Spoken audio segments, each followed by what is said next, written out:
ফসলে আমাদের প্রচুর আগাছা হয়। আপনারা জানেন যে অল্প একটু কিছু রোপণ করবেন, আগাছা দিয়ে পুরোটা ভরে যাবে। তো আমরা প্রত্যেক বছর প্রচুর খরচ করি শুধু এই আগাছা দমনের জন্য। আগাছা দমনে যে কত রকম খরচ হয়, আপনারা অনেকে কীটনাশক ব্যবহার করে, সেই কীটনাশক আবার দেখা যায় যে ফসলের ক্ষতি করে, কারণ যেহেতু আগাছা মেরে ফেলে সেক্ষেত্রে অনেক সময় ওটা জমির মধ্যে থেকে যায়, সেটা আবার ওই ইফেক্টটা পড়ে আপনার ফসলের উপরে। তো সেক্ষেত্রে আপনাদেরকে এই মালচিং পেপার ব্যবহার করলে এই আগাছানাশক কিছু ব্যবহার করতে হবে না, আগাছা পরিষ্কার করতে হবে। প্রথমেই বলে নেই, মালচিং পেপারটা হচ্ছে এক ধরনের পলিথিন, যেটা আপনারা জানেন প্লাস্টিকে তৈরি। এটা এমনি নর্মাল পেপারের থেকেও অনেক সাইন্টিফিক্যালি তৈরি, যেটার কারণে আপনারা এটা ব্যবহার করতে পারবেন জমিতে।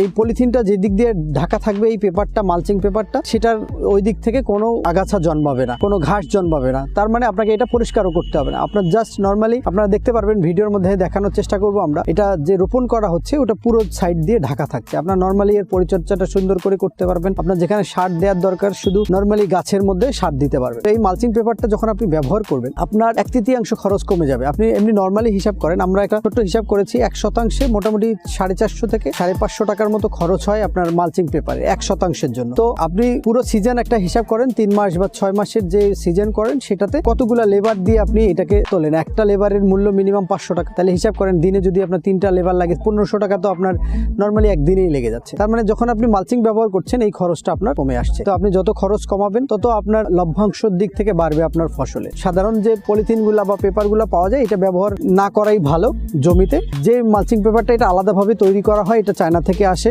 তো আপনারা সিদ্ধান্ত নেবেন আসলে আপনারা কোনটা ব্যবহার করতে চান, আগের মডেলেই কাজ করতে চান নাকি নতুন কোনো মডেল চিন্তা করতে চান। তো